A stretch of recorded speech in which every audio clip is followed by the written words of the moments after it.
in this case, on-site fastener and construction supplies. And there is a cross appeal in this matter, and so I would request 5 minutes for the record.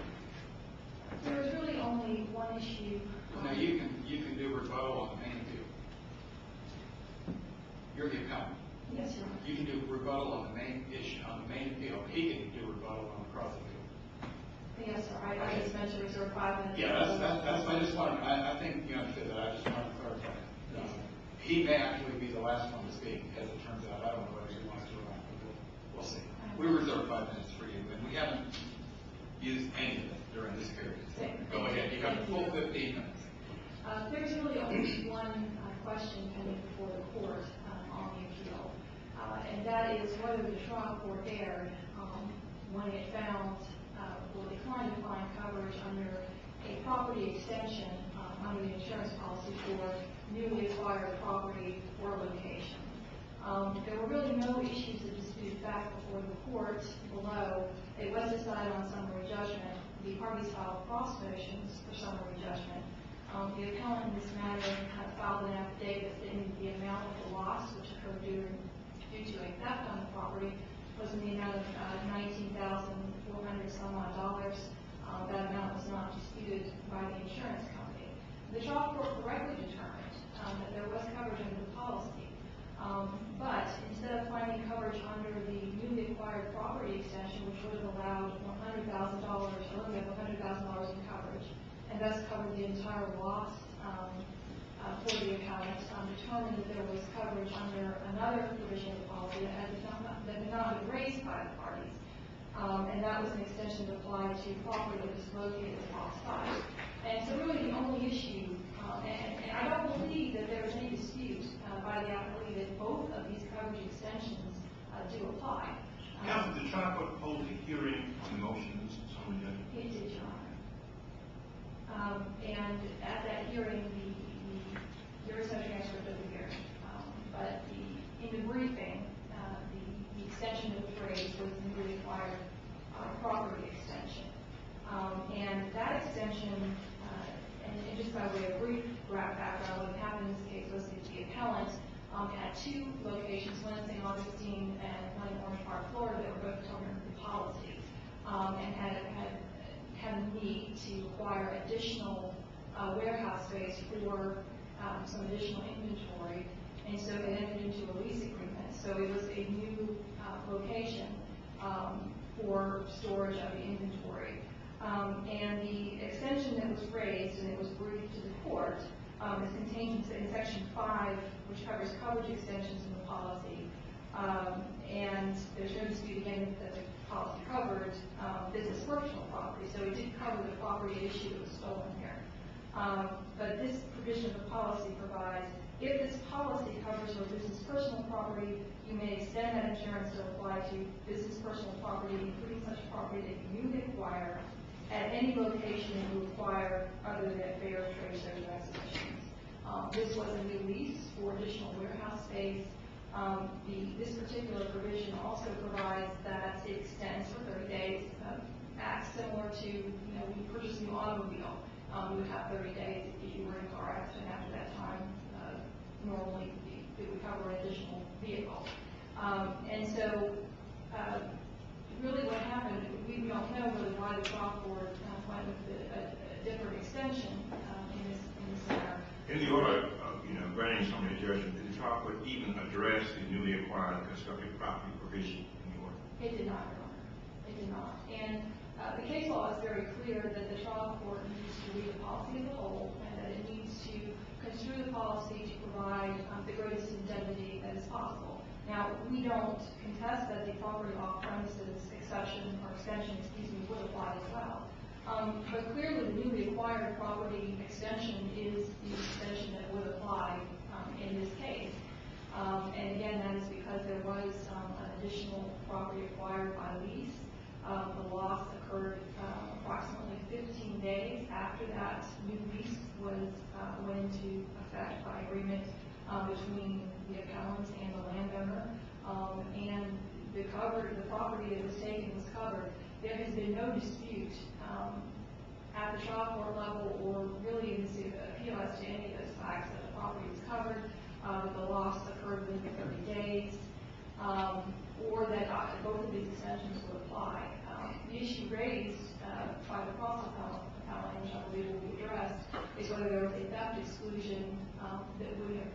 coverage.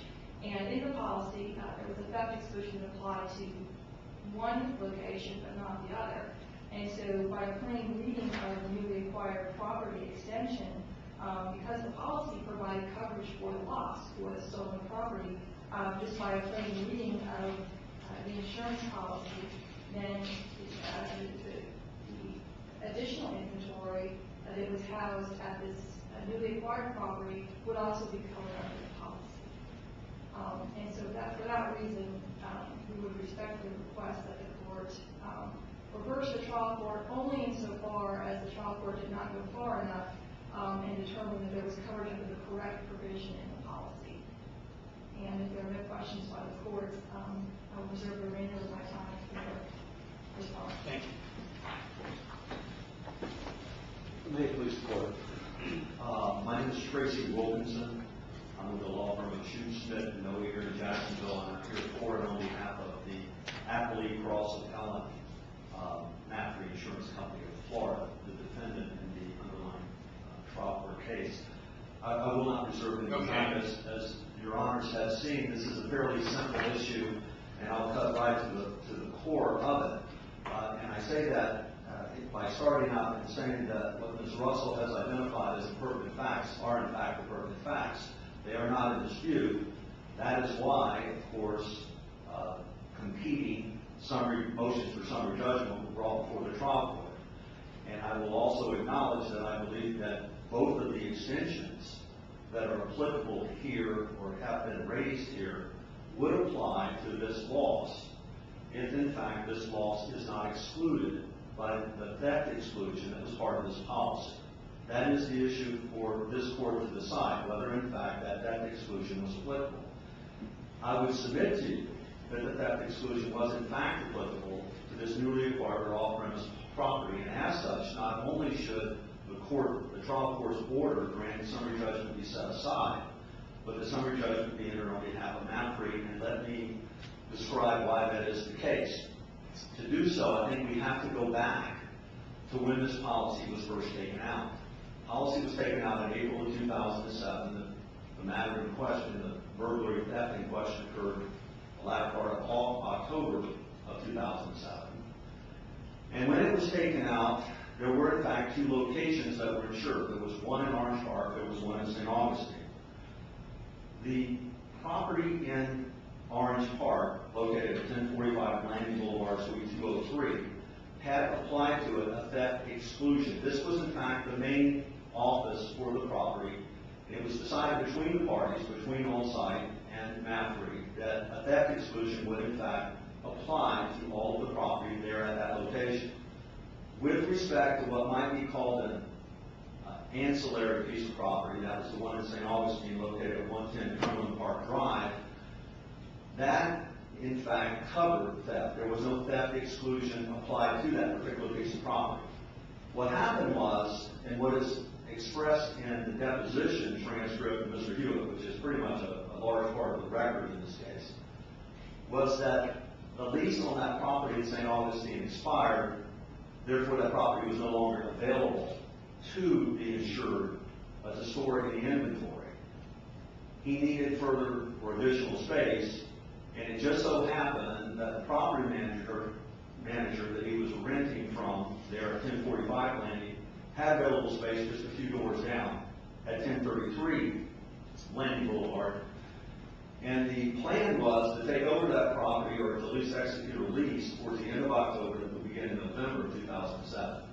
However, he had some shipments coming in, needed the space a little bit before, so he moved this, actually took possession of the place and started moving some inventory in there in the middle part of October of 2007, or as was stated just a couple weeks before the theft before the theft occurred.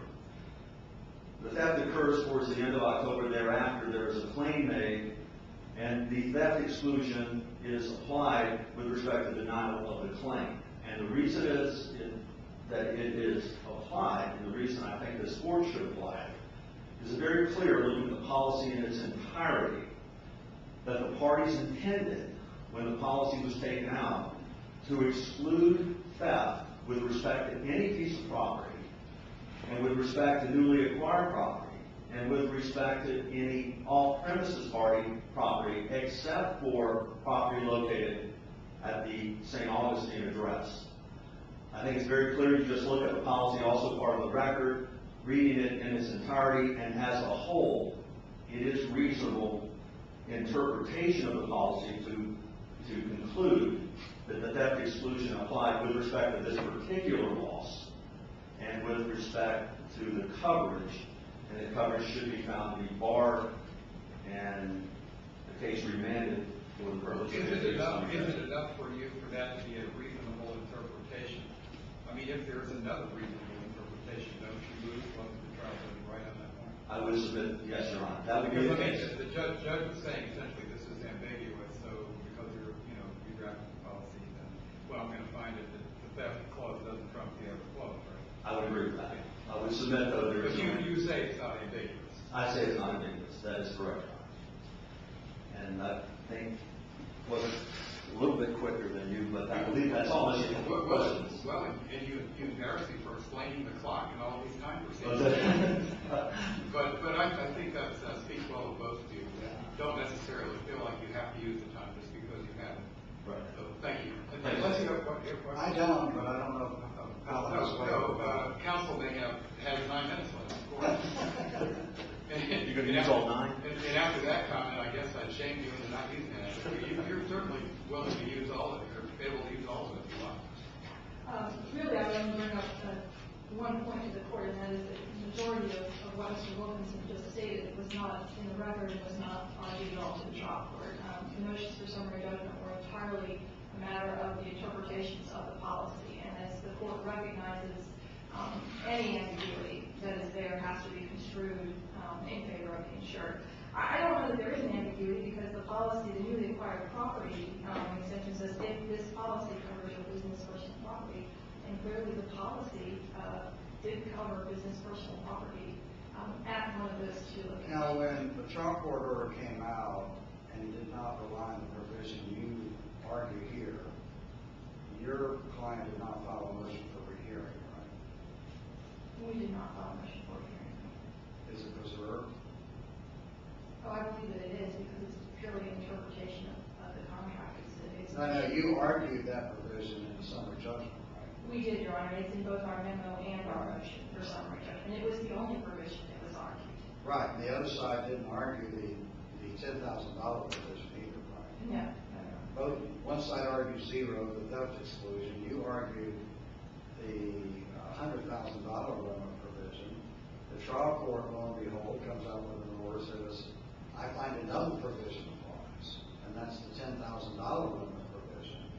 And your client did not seek rehearing and say, well, Judge, that argument was never presented to you. Please reconsider. And my question is did you fail to preserve it by not filing a motion for rehearing? I don't believe so, Your Honor, because it's a pure issue of law governing the trial court's interpretation of the contract. And so I think the court reviews de novo the issue of whether the trial court correctly construed the insurance policy. And again, our only contention is that the trial court didn't go far enough in it. Under Florida law, this court's prior precedent, which we decided has the obligation to construe it to afford the greatest coverage possible. And so with that, Your Honor, and again, I think as Mr. Wilkinson has said, they don't dispute that both of those extensions apply. So that really takes care of the appeal. I think the only issue is whether the theft exclusion would bar coverage, and clearly under the policy, it did not. So respectfully request that the court reverse in a limited manner the trial court's judgment to approve full coverage. Thank you.